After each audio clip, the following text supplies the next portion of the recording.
वैदिक सभ्यता चल रहा था। हमने वैदिक सभ्यता के विभिन्न आयामों पर चर्चा किया। लगभग जितनी भी बातें थी हमने, है ना, परीक्षा के दृष्टिकोण से सबको देख लिया। हमने सबका फिर से अध्ययन किया था, दोबारा देखे थे। कुछ ऐसे पॉइंट्स हैं जो रह गए हैं, कुछ बिंदु जिस पर चर्चा न हुआ वो छूट गए हैं। आज हम सिर्फ उन्हीं बिंदुओं को पढ़ेंगे। ऐसे आप लोगों का कोर्स क्या होगा, सिलेबस क्या होगा, ये कंप्लीट हो गया, चैप्टर आपका समाप्त है। तो हेडिंग देंगे सम इंपॉर्टेंट फैक्ट, या कुछ महत्वपूर्ण तथ्य।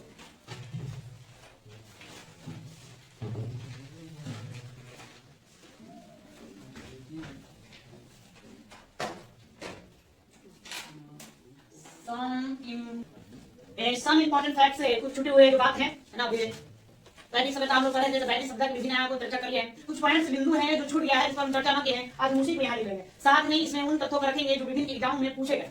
हमने विभिन्न एग्जामों में जो भी प्रश्न पूछे गए हैं इस चैप्टर से संबंधित, उसको आप देखा कि कुछ सिलेबस में ही पूछा गया, लेकिन काफी डीप जाकर पूछा, जिसका चर्चा कहीं किसी पुस्तक में नहीं मिलती है। तो ऐसे प्रश्नों को भी हम यहाँ क्या करेंगे। तो आप लोग आज पेन चलाएंगे, थोड़ा स्पीड गति से आपको लिखना होगा, समझना कौन है, लिखना चाहता है, ठीक है। तो लिखिए पहली बात, छत्तीसगढ़ पीसीएस पूछ चुका है कि यज्ञवेद, किस वेद को यज्ञवेद कहा गया है। यज्ञवेद नहीं, तो आप जानते हैं, ये सोचने वाली बात है। यज्ञों की चर्चा या कर्मकांडों की चर्चा कहाँ हुई है, तो पढ़े थे यजुर्वेद के। यजुर्वेद में यज्ञ वेदियों के बारे में यज्ञों की चर्चा की गई है। यज्ञ से ईश्वर की स्तुति आराधना करने की और बल कहाँ दिया गया है, यजुर्वेद में दिया गया। यजुर्वेद का एक नाम यज्ञवेद भी मिलता है, ठीक है। तो लिखिए यजुर्वेद को यज्ञवेद भी कहा जाता है, कहा जाता है।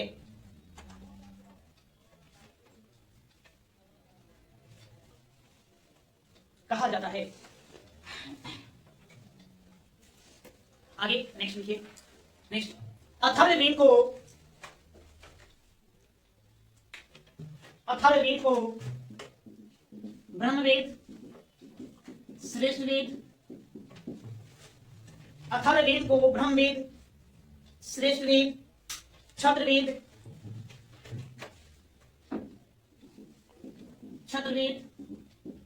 वैष्णवेद आदि नामों से भी जाना जाता है। अथर्ववेद को ब्रह्मवेद, श्रेष्ठ वेद, क्षत्रवेद और वैष्णवेद आदि नामों से भी जाना जाता है। आदि नामों से भी जाना जाता है।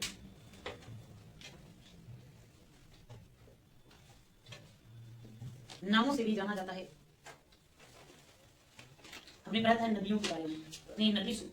नदी सूक्त कौन सा है, ऋग्वेद के 10वें मंडल में नदी सूक्त बताए हैं। उसमें सबसे पहले किस नदी की स्तुति की गई चर्चा, सबसे पहले गंगा नदी का वर्णन मिलता है और सबसे लास्ट में गोमती नदी का वर्णन मिलता है। उसी प्रकार से एक प्रश्न पूछा गया है एग्जामों में कि ऋग्वेद की शुरुआत किन से होती है, किन की उपासना से होती है। ऋग्वेद की शुरुआत अग्नि की उपासना से होती है। किसे, अग्नि। सबसे पहले अग्नि देवता के बारे में लिखा गया है, उसके बाद अन्य पहलुओं पर चर्चा की गई है। ऋग्वेद का आरंभ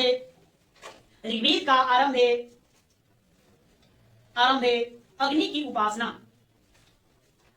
उपासना से होता है।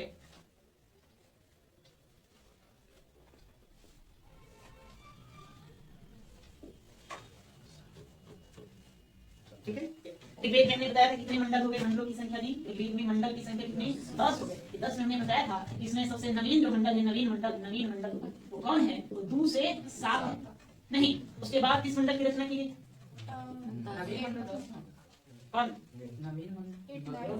सबसे प्राचीन मंडल कौन है, नहीं, सबसे प्राचीन मंडल माना जाता है। कौन माना जाता है, 2 से 7 माना जाता है। उसके बाद 8, 9, पहला, फिर 10। सबसे नवीन मंडल कौन, 10। नहीं, तो एक आपसे पूछा जाएगा वंश मंडल, ये ऋग्वेद के किस मंडल को वंश मंडल के नाम से जाना जाता है। तो 2 से 7 तक के जो मंडल है वो हम वंश मंडल के नाम से जाने जाते हैं। इसका एक नया नाम क्या दिया गया है, वंश मंडल लिखेंगे।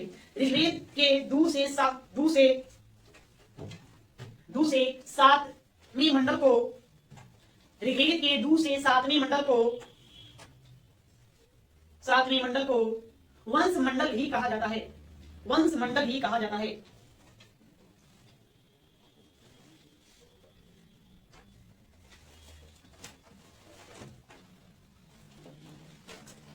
मंडल भी कहा जाता है। क्या?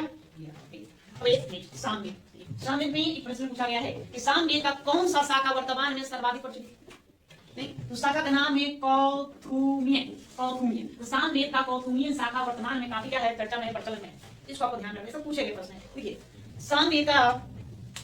सामवेद का कौथुमीय शाखा, कौथुमीय शाखा सर्वाधिक प्रचलन में है, सर्वाधिक प्रचलन में है।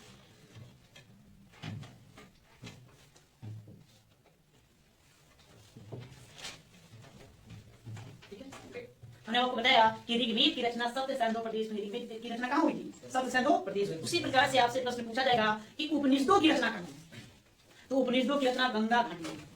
नहीं, आर्य लोग जब गंगा घाटी पर आकर के बस गए थे तो वहीं पर क्या किया गया था, उपनिषदों की रचना की गई। उपनिषदों की रचना कहाँ, गंगा घाटी। लिखेंगे उपनिषदों की रचना, आगे नेक्स्ट, उपनिषदों की रचना, उपनिषदों की रचना गंगा घाटी में हुई थी।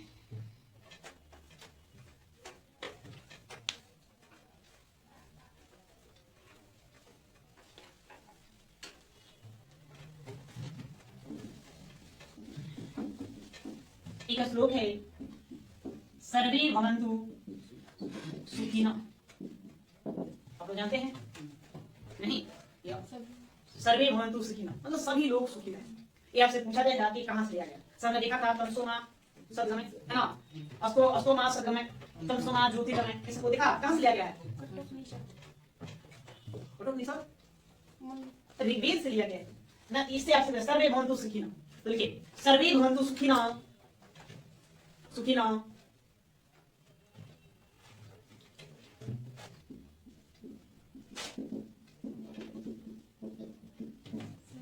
सर्वे भवन्तु सुखिनः सर्वे सन्तु निरामया, सभी लोग खुश रहे, सभी लोग हैं निरोग रहे, स्वस्थ रहे।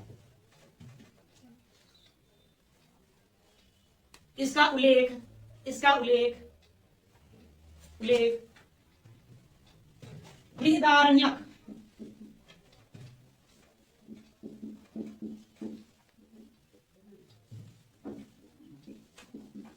बृहदारण्यक के उपनिषद में मिलता है, बृहदारण्यक उपनिषद में मिलता है।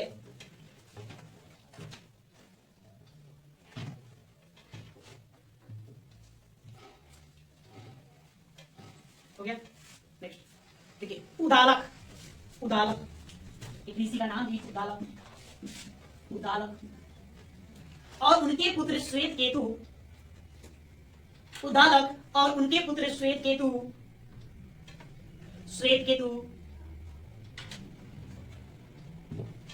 के मध्य संवाद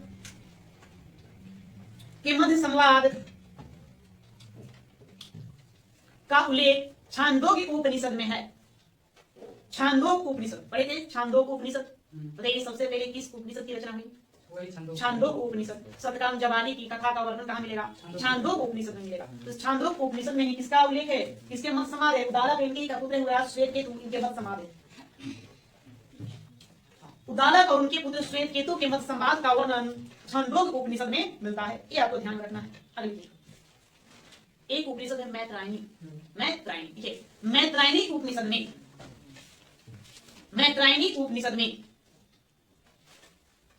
में स्त्री को मधुरा, स्त्री की तुलना, मैत्रायणी उपनिषद में स्त्री की तुलना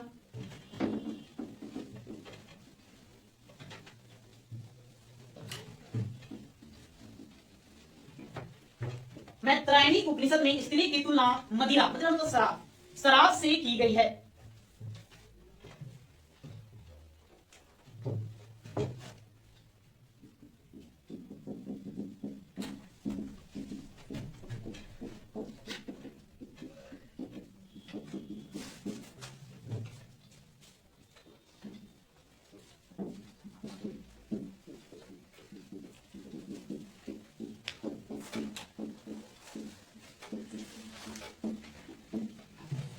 देखिए चार राज्य को और उसके राजाओं को याद रखना है, प्रश्न पूछा गया है। उपनिषद काल के प्रसिद्ध शासक, प्रश्न आपसे पूछा जाएगा उपनिषद काल में पंचाल के प्रसिद्ध शासक कौन थे, या राजा का नाम दे दे बताइए ये उपनिषद काल में किस राज्य के शासक थे। तो चार याद रखना, पंचाल ये राज्य का नाम है, प्रांत का नाम है, काशी, केकई, विदेश।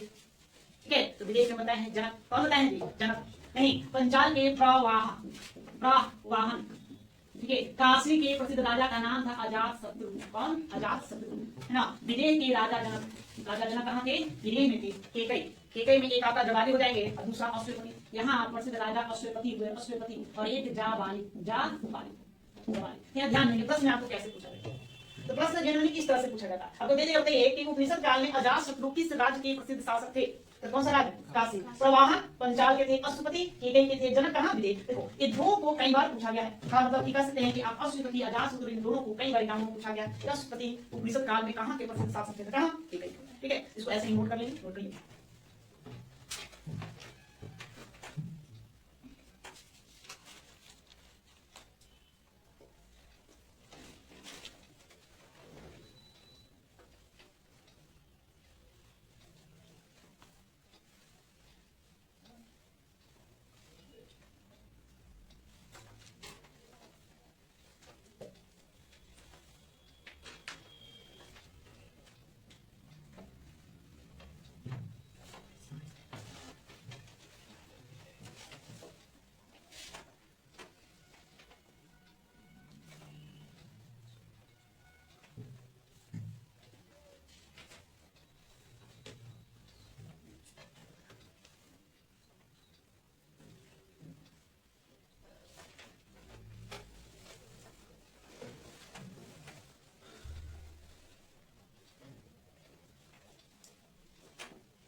हो गया? ठीक है। ऋग्वेद में एक पर्वत का नाम मिलता है मुझवंत। इसको आपको ध्यान रखना, मुझवंत पर्वत। क्या प्रश्न यहाँ से बनता है? जैसे पूछा गया है एग्जामों में कि आर्य लोग किस पर्वत के पत्तियों से सोमरस तैयार करते थे? तो कौन सा था? ये हिमालय पर्वत। हिमालय पर्वत हिमालय में बताया गया कि हिमालय के घाटी में मुझवंत नामक एक पर्वत हुआ करता था। उसी पर्वत में एक विशेष प्रकार का पौधा होता था, उन्हीं के पत्तियों से वो क्या करते थे? सोमरस तैयार करते थे। देखिए देखेंगे ऋग्वेद में मुझवंत नामक एक चोटी का उल्लेख है। ऋग्वेद में मुझवंत नामक चोटी का उल्लेख है।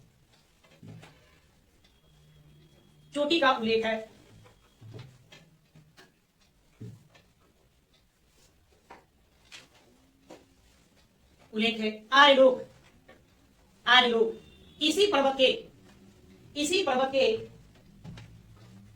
के पौधों से प्राप्त पत्तियों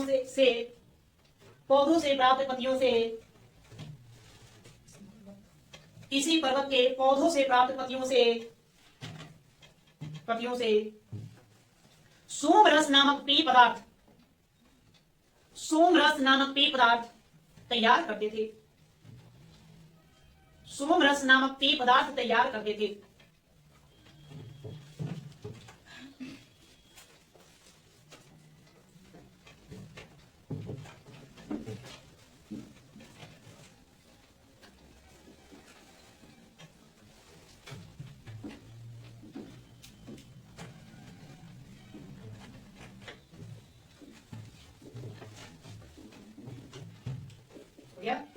कुछ शब्दावली है जिस पर आपको ध्यान देना है, उससे अपने प्रश्न लिखना है। जिससे आपको ध्यान रखना है बलि के बारे में चर्चा की।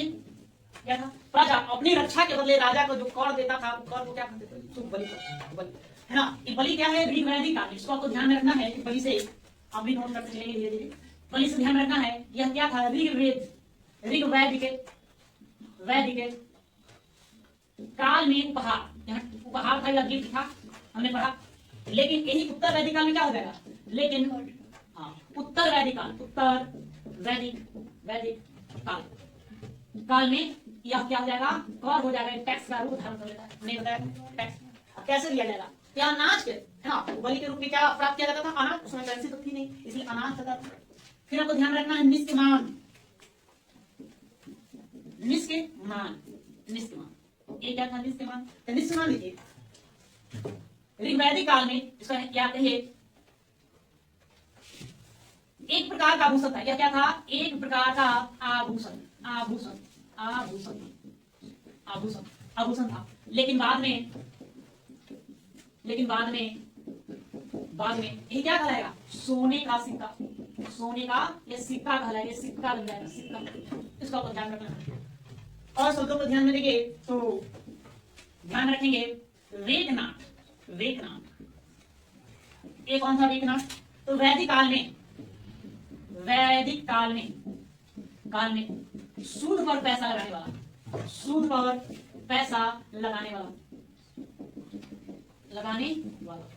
नहीं, वैदिक काल में भी उसमें चलता था साहूकार सेठ साहूकार लोग चलते थे, तो जो सूद पर पैसा लगाता था उसको क्या कहते थे? वेकनाथ कहते थे। फिर आपको ध्यान रखना है पणी, पणी ये वैसे व्यक्ति को कहा जाता है जो व्यापार के लिए दूर तक जाने, है ना, व्यापार के लिए दूरस्थ क्षेत्रों में जाने वाले लोग आप इसको ध्यान रखिए। अगला शब्द राजपति, राजपति ये क्या था? तो जानते हैं कि वैदिक काल में लोग क्या गाय रखते थे, गाय को चारण हेतु उनका अपना अपना जमीन होता क्षेत्र, तो दूसरे को आकर मतलब कि उस चारागाह में गाय न चरा ले तो उसकी उस चारागाह की देखभाल होती थी, उस चारागाह की देखभाल करने वाला जो प्रधान अधिकारी होता था उसी का नाम क्या था? वाजपति। तो वाजपति कौन? तो चारागाह का प्रधान अधिकारी,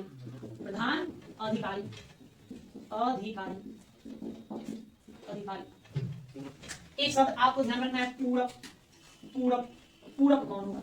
तो पूरब को ध्यान रखेंगे दुर्गों की रक्षा करने वाला, दुर्गों की रक्षा करने वाला, इसको ध्यान रखेंगे। फिर आप ध्यान रखेंगे ईशान, हमने संस्थाएं के बारे में पढ़ा था, वैदिक काल में संस्थाएं पढ़े, हमने कई सारा संस्था बताया, बीदक बताया, सभा बताया, समिति बताया, गण बताया। तो सभा और समिति है ना, इसका जो अध्यक्ष होता था उसी को क्या कहा गया? ईशान कहा गया। ताकि सभा के अध्यक्ष को सभापति भी कहा जाता, साथ भी क्या कहते थे? ईशान कहते थे। ईशान को ध्यान रखें, ईशान कौन? सभा एवं समिति का अध्यक्ष,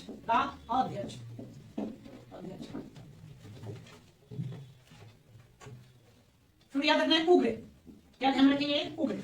ये प्रश्न पूछा गया कि वैदिक काल में अपराधियों को पकड़ने वाले लोगों को क्या कहा? तो वैदिक काल में अपराधियों को पकड़ने वाले लोग क्या कहते थे? उग्र।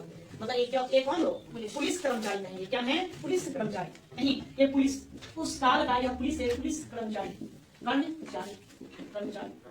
उसी प्रकार से आपसे पूछेगा अस्पष्ट क्या? अस्पष्ट एक गुप्तचर, तो वैदिक काल में गुप्तचरों को क्या कहा गया? अस्पष्ट कहा गया।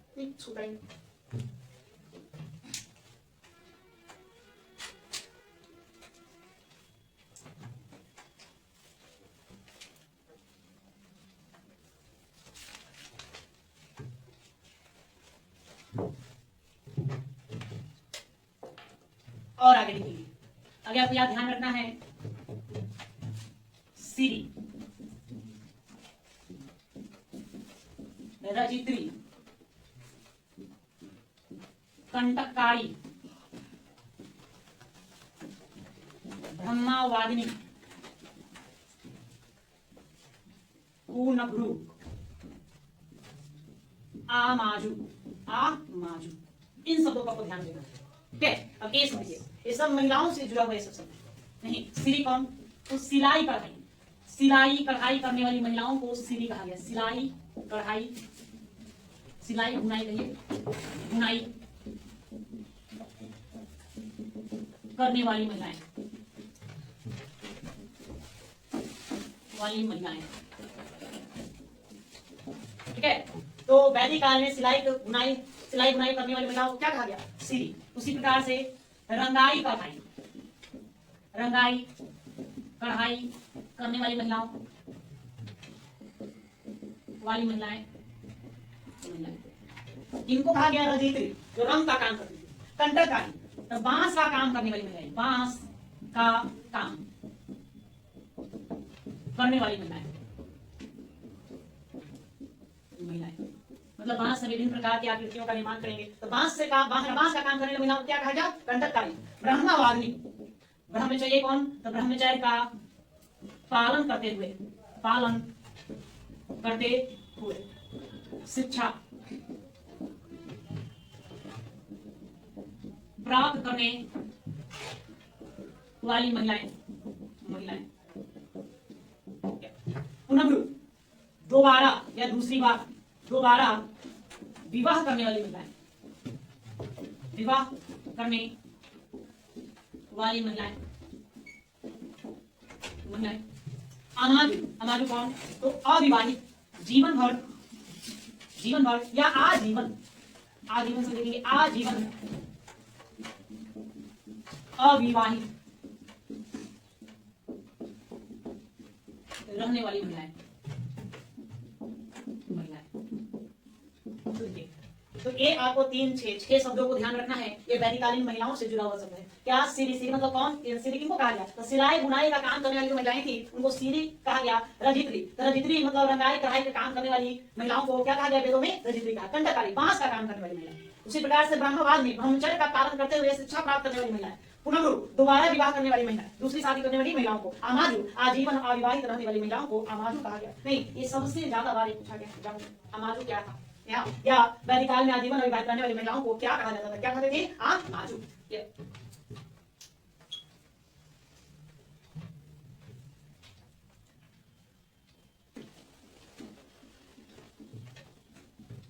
चलिए आगे, ठीक है। तो युद्ध में लूटी गई वस्तुओं, नेक्स्ट, युद्ध में लूटी गई वस्तुओं का वितरण, वितरण तो बंटवारा का वितरण,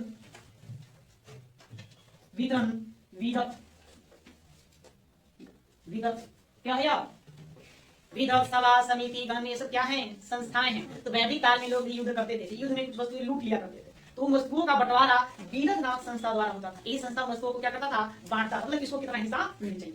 क्योंकि युद्ध में लूटी गई वस्तुओं का वितरण विधत नामक संस्था करती थी, विधत नामक संस्था करती थी।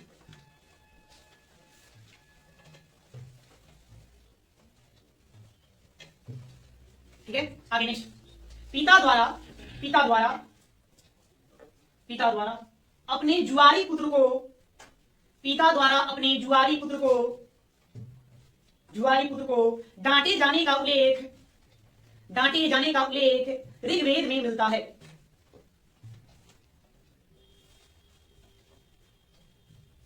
ऋग्वेद में मिलता है।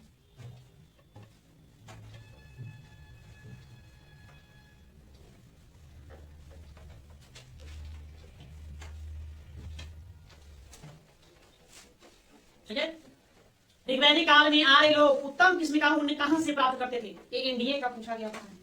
ऊन, तो ऊन देखिए, उस काल में भेड़ पालने का प्रमाण गंधार के क्षेत्रों में मिलता है। गंधार के क्षेत्रों में लोग क्या करते थे? भेड़ पालन करते थे। हिमालय क्षेत्रों में लोग भेड़ पालन करते थे। तो उत्तम किस्म का जो ऊन था वो कहां से प्राप्त करते थे? गंधार से। गंधार कहां पड़ेगा वर्तमान में? अफगानिस्तान, पाकिस्तान का कुछ हिस्सा है और अफगानिस्तान में पड़ता है गंधार। ठीक है, ऋग्वैदिक काल में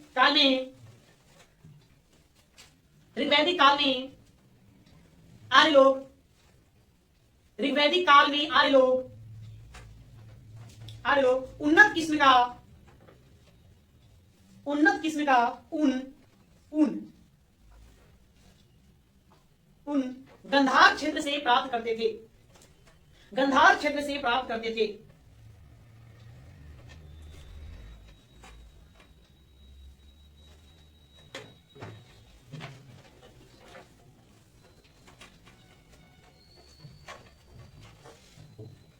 क्या? जाये दस्तम शब्द है, जाये दस्तम, इसका अर्थ होता है पत्नी ही गृह है। देखिए, जाये दस्तम अर्थात पत्नी ही गृह है का उल्लेख ऋग्वेद में मिलता है। जाये दस्तम अर्थात पत्नी ही गृह है का उल्लेख ऋग्वेद में मिलता है।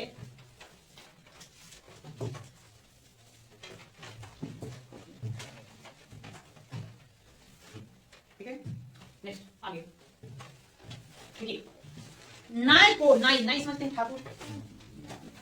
नाई को ऋग्वेद में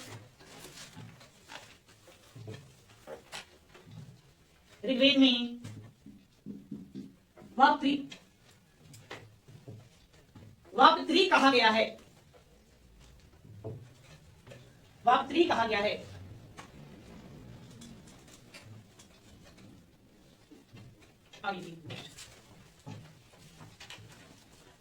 नाटक, प्रश्न पूछा गया कि नाटक का उल्लेख पहली बार कहां मिलता है, ये भी ऋग्वेद में है। देखिए नाटक की उत्पत्ति का सर्वप्रथम उल्लेख, नाटक की उत्पत्ति का सर्वप्रथम उल्लेख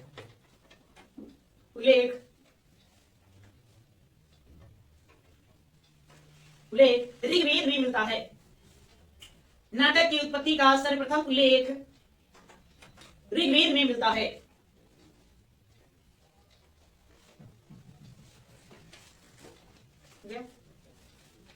एक प्रश्न पूछा गया है कि ऋग्वेद में निम्नलिखित में से किस धातु का उल्लेख नहीं मिलता है। कैसा प्रश्न ऑप्शन का धातु काम करेंगे तो याद रखना है कि ऋग्वेद में कहीं भी लौह अयस्क, लौह धातु और प्लस में चांदी, इन दो धातुओं का उल्लेख देखने को नहीं मिलता है। फिर तो वैदिक सभ्यता जानते हैं, लौह की सभ्यता, फिर ऋग्वेद में लौह धातु है ही नहीं, फिर कैसे? तो वाकई में वैदिक सभ्यता एक लौहहीन सभ्यता थी, लेकिन ऋग्वेद में लौह धातु का उल्लेख कहीं देखने को नहीं मिलता।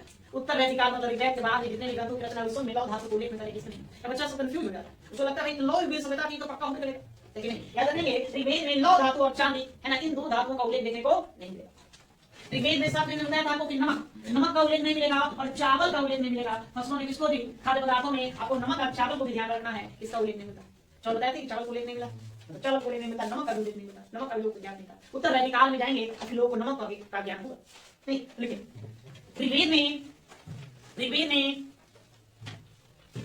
ऋग्वेद में लौह धातु और चांदी,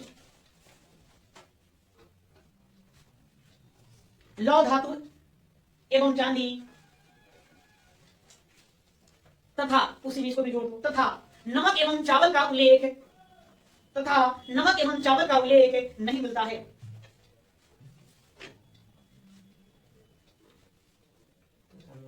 का उल्लेख नहीं मिलता है, उल्लेख नहीं मिलता है। ठीक है, ध्यान रहेगा। एक शब्द होता है अमरता,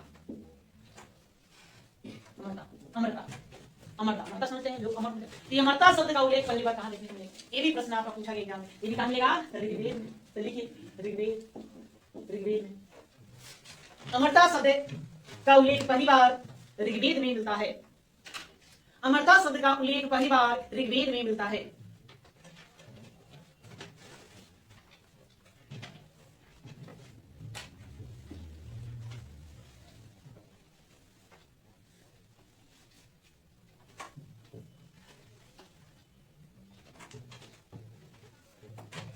एक बार सर्वकालीन ब्रह्मा, सर्वकालीन ब्रह्मा एक शब्द है, एक श्लोक है, इसको लिखिए। सर्वकालीन ब्रह्मा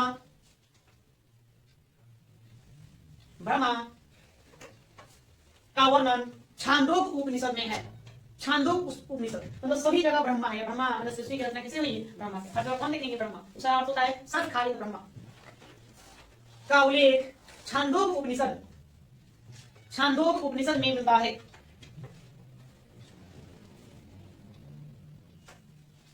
ठीक है, प्रश्न आया कि सतपथ ब्राह्मण में रेवा किस नदी को कहा गया है। रेवा नहीं, याद रखना है, रेवा मतलब कौन सा नदी, नर्मदा। सतपथ ब्राह्मण में नर्मदा नदी को रेवा कहा गया है। सतपथ ब्राह्मण में नर्मदा नदी को रेवा कहा गया है।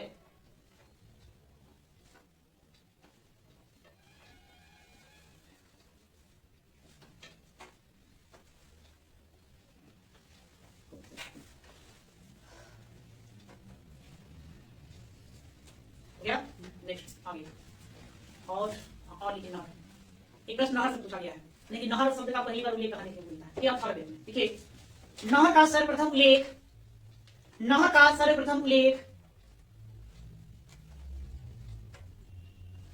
अथर्ववेद में मिलता है।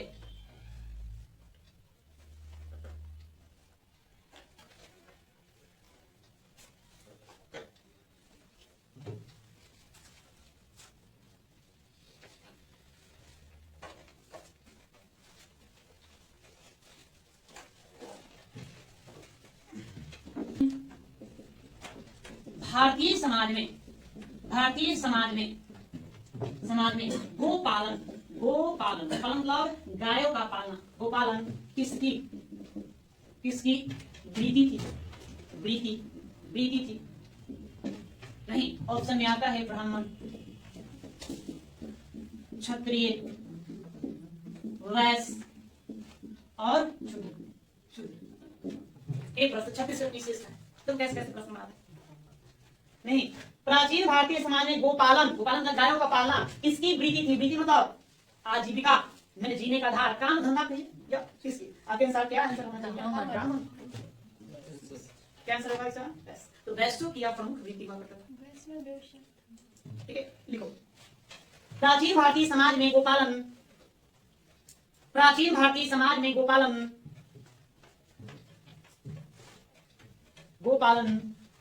वैश्यों की प्रमुख वृत्ति थी। वैश्यों की प्रमुख वृत्ति थी।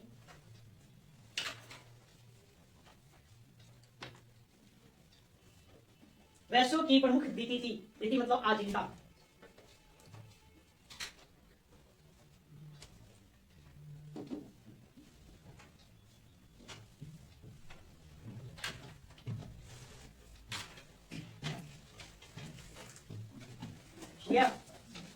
हमने यज्ञों के बारे में पढ़ा था?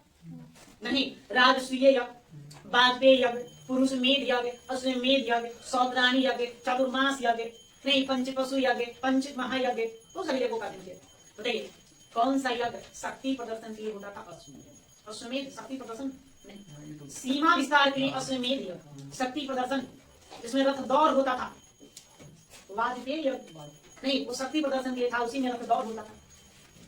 राजा को व्यक्ति बनता था या राजाभिषेक के समय कराया जाने वाला यज्ञ राजसूय। एक प्रश्न हमने देखा, वो पूछे हुए है कि किस यज्ञ में, वैदिक काल में किस यज्ञ में सूरा की आहुति दी जाती थी? आहुति यज्ञों में आप क्या डालेंगे? हवन कुंड में, अग्नि में घी डाल देना, आहुति मतलब कि डाल देना, लेकिन सूरा की आहुति वो डालना।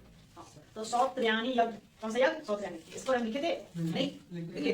अच्छी खबर, उसको यहाँ भी डालो, लिखो। सौत्रामणि, सौत्रामणि से क्या? सौत्रामणि यज्ञ, सौत्रामणि यज्ञ में सूरा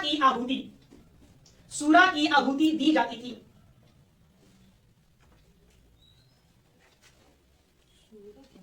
सूरा मतलब शराब।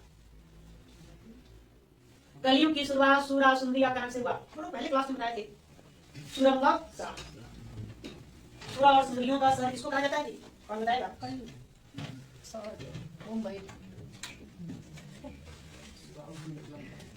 पेरिस को कहते हैं। किसको कहते हैं? पेरिस। ठीक है, तो देखिए छोटा बड़ा प्रश्न था जिसको हमने यहाँ करवा दिया, जो एग्जाम में आते रहते हैं। नहीं, अब आप लिख सकते हैं द चैप्टर अब यहीं पर समाप्त होता है। ठीक है, अब इसको यहीं